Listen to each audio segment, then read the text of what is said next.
I'm Gary Lyon and this is the wash-up for Port Adelaide. And was there a more disappointing team in 2015 than the Power, Damien Barrett? No, there wasn't. This team should be playing finals and it would have actually had the potential to do some damage in the finals, and the people, coach, players, administration, have to now live with them blowing up 2015. I agree with that, and I reckon we let them off the hook through the middle part of the year because everyone suspected they were going to come with a rush towards the end, and the reality is that finals has come around and they're not involved. So a lot of work to do, but there were still highlights within the season, and this man, I know a lot of people talk about Cyril Rioli and his highlight reel.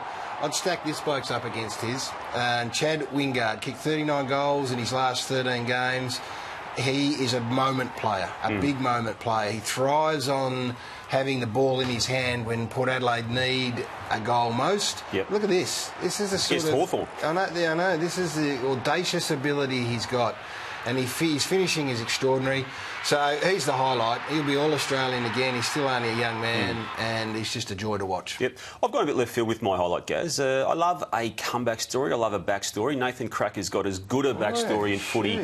Out of the game for basically 4 years, Gaz. Was playing in the WA Goldfields League. He was overweight. Footy was not even a secondary part of his life. It was so far down his rung after being once a celebrated junior. But I love it. And he came back. And I know he had problems when he got back in. He wasn't in for the whole year. But as good a comeback story as you'll see. It reduced me to tears, Damo. And I agree. It is a nice story. And hopefully with a big summer under his belt, he can get that real match-hardened fitness and play more footy. So well done to him. There were a lot of lowlights. What did you choose as yours? Well, their big move over summer, and this was showing their hand. They thought they were in the window, and we all did. So they went after Paddy Ryder. They recruited him, got into the footy club, and thought, here's a 1-2 combination of him and Lobie that's going to take us the extra step, perhaps deliver us to the promised land.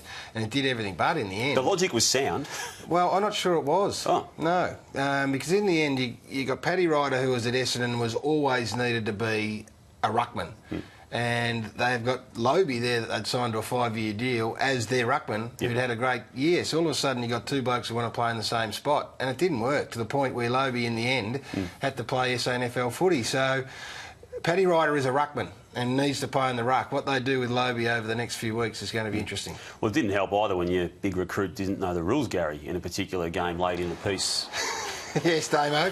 You can't do this, Paddy. You can't go and knock the ball on the full through the points or out of bounds for that matter. And he wasn't quite sure what that was all about. Lim Jong did. Just gave him a pat on the back and a bit of a laugh, but in the end it had to be explained to Paddy. It did by Hartlett. You can't do this. So his last 4 weeks was really good. Took him a while, didn't it? But he was playing in the ruck. Yeah.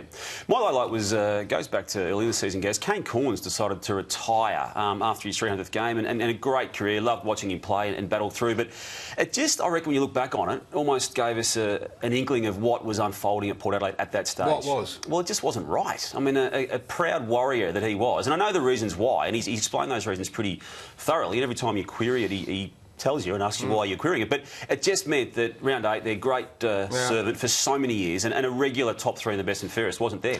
Could have used him, couldn't they, at times? Christmas bonus, we've got to give a bonus out, and I'm giving a bonus to Sam Gray. Sam Gray? Yes, Sam Gray. You can go the obvious Gray, that would be just blatantly obvious, but this man... His back half of the year was sensational. He's got huge numbers, he's tough, he's strong, and my bonus is a lower number. I'm going to find a lower number. You can't have him playing in 46, Damo.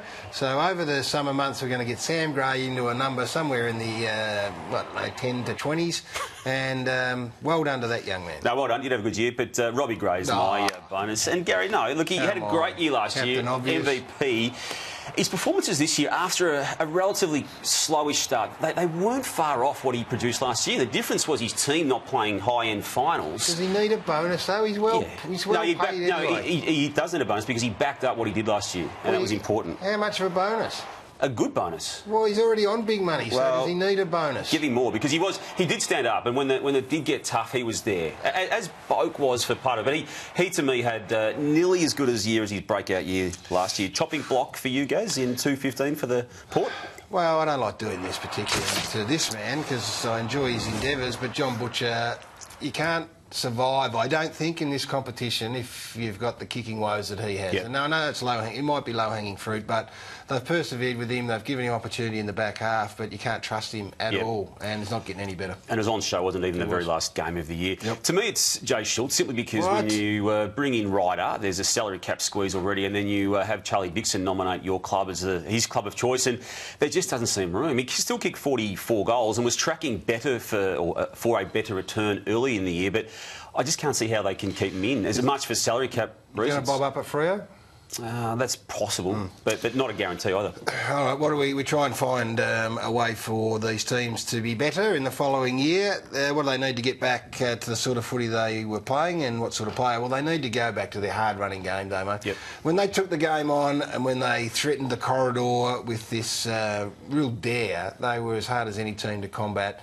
And obviously opposition teams will go to work on them. They'll close up the sort of space they want to go to. But there were moments towards the back half where they refound that endeavour to get through the middle. So back themselves again. I think that's what Kenny will do over the summer, and I expect them to improve. Yep, I'm looking at that key forward post I just mentioned with Schultz. If he's out and Dixon's in, they've got to get that deal done. And look, I think it's buyer beware when it's all said and done with Charlie Dixon. He comes with a fair bit of baggage, and it's up to him to improve it. But at least they've identified it, and now they've got to go and transact that deal. All right, our predictions for next year. I think this is probably the easiest one for the lot. Yeah, we all would expect. I certainly expect them. Well, you go first then. Well, I'm going to go up, Gary. You're right, it is obvious, but they blew this season up, so they have no choice but to go up next year. And I'm with you, Damien. I think they're going to go up as well. They need to go up, and if they don't, we'll be sitting here next year and putting some real acid on them. So up for Port Adelaide. That is it. That is the wash-up for the Power in 2015.